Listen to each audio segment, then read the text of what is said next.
Hey, welcome back to the Daily Bible Devotional. I sure hope you're enjoying Volume 2. If you'd like your own hard copy or Kindle version, you can get that on Amazon.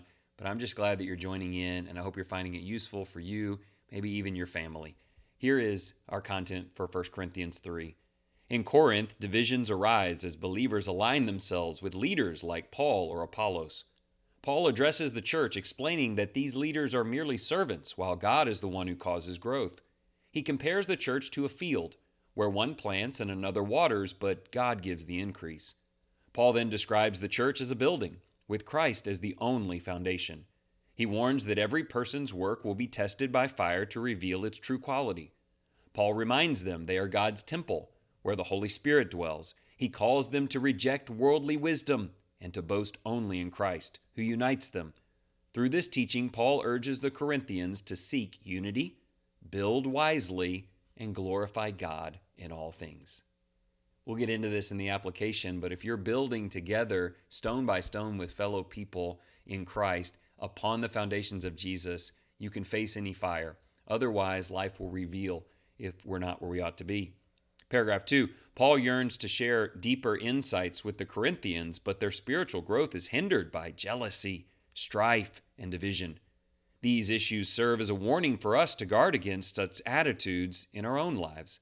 Instead, we should concentrate on humility, loving others, and pursuing unity, which opens the door for God's truths and works to flourish within us.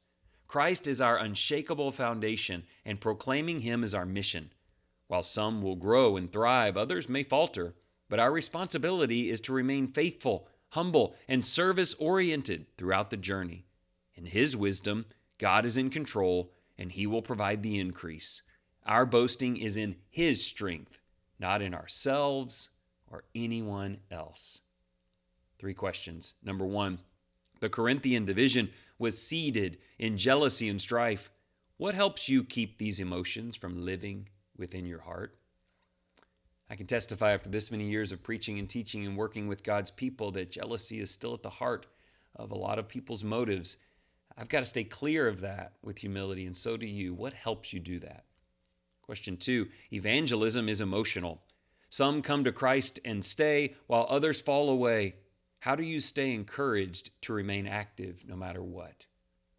What we're saying is when you're converting people, you're connected to them, your heart to theirs. And when we see them flourish, we love it. And when they fall away, it hurts. What keeps you going, regardless of that outcome? Question 3, quote, do you know that you are a temple of God and that the Spirit of God dwells in you? What is this indwelling and how does it affect you? I quoted the text because we know that it is true.